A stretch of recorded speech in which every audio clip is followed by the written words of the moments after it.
crie à nos trous, c'est la foi qui nous pousse, quelle galère. Il y a des services où les gens dans leur bureau font des rêves. Ici, le vois-tu, nous on marche et on nous tue, on nous crève. Ici, c'est la... Pourquoi ce mouvement aujourd'hui?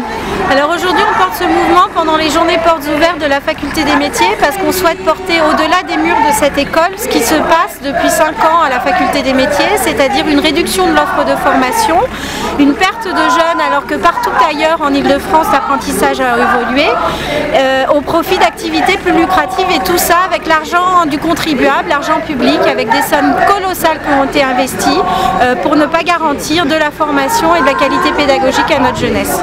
On a un plan social qui prévoit 63 licenciements, des fermetures de sites et de sections et ça c'est absolument inacceptable dans un contexte avec un tel financement alors même que l'apprentissage est au cœur de toutes les cantines. Est-ce que vous avez des solutions à apporter? Oui, on porte aujourd'hui un plan de retour à l'équilibre présenté par l'intersyndicale qu'on a porté auprès de la mairie d'Évry, du conseil général et du conseil régional. Ce plan de retour à l'équilibre a été regardé de près, étudié et aujourd'hui on a le soutien de Manuel Valls du conseil régional, Monsieur Morel, qui souhaite présenter projet contre projet une réunion, une table ronde avec l'État, la région, les organisations syndicales et la direction de la faculté des métiers afin qu'ils s'expliquent sur ce plan social. Quelle suite comptez-vous donner à ce mouvement?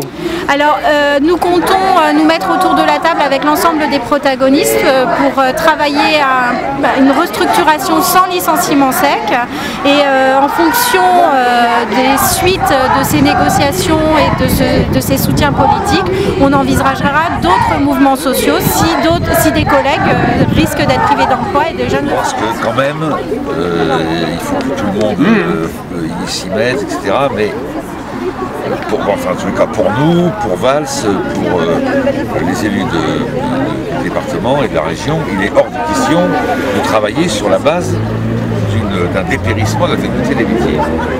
Nous travaillons sur un plan de développement. Il y a des difficultés financières, il faut les régler,